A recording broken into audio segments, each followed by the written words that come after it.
Mathewwade and Marsh, both of them have played equal number of innings at the top of the order in the top 3. However, can you take a wild guess who has performed better than the other? Secondly, what are the two priceless features of spinner Adamzampa which will make him a valuable asset in the T20 World Cup next month? Will Steve Smith get a chance to feature in the playing 11 in the World Cup?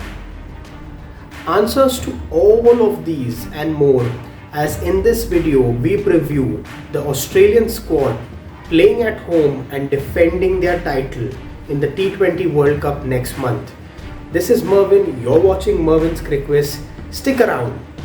Who among these three options do you think will bat at the number 3 position for Australia? Given the fact that Finch and Warner is most likely to open, a very straightforward choice. But who will bat at number 3? Will it be Marsh, the tried and tested formula from the last year's World Cup in Dubai? Will it be Steve Smith sneaking around a place in the playing 11? Or will it be Mathewwade? Well, why am I saying Mathewwade?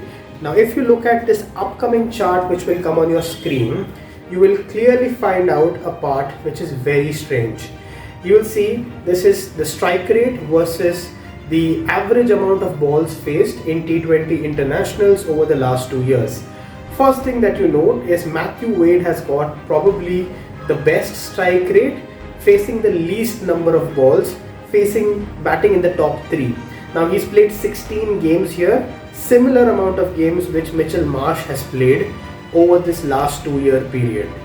Second thing, Finch, Smith and Marsh, all the three have very similar amount of strike rates. Now that's a surprise, but the strike rates are very similar, which is a very interesting piece of statistic.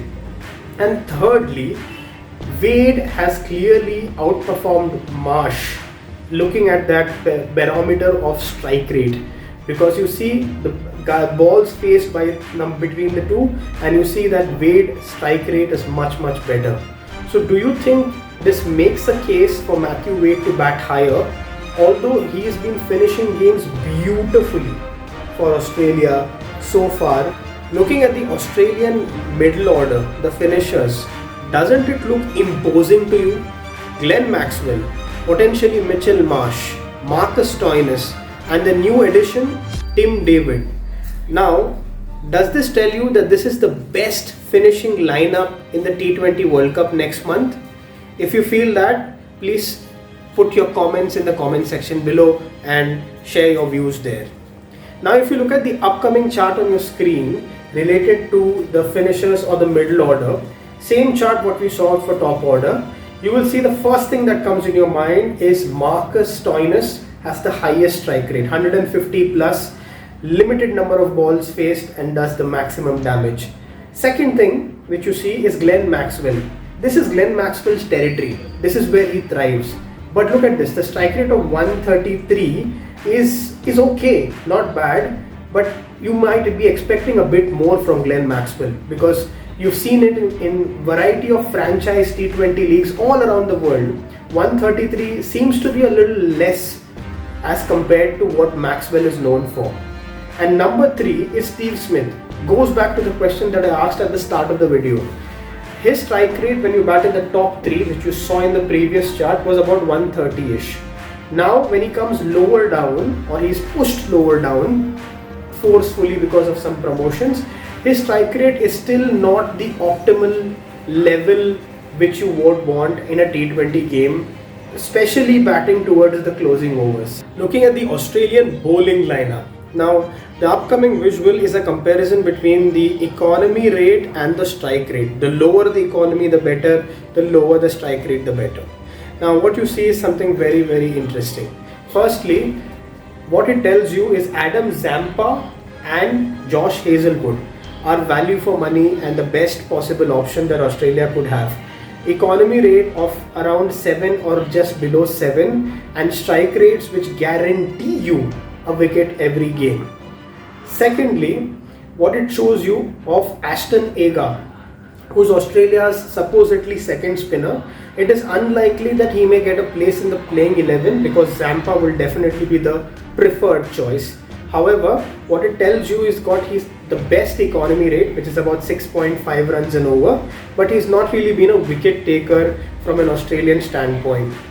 And thirdly, there could be a tussle between Kane Richardson and Pat Cummins. Pat Cummins may get the likely nod ahead, but there is a keen tussle because one of them has a very good economy rate and one of them has got a very good strike rate.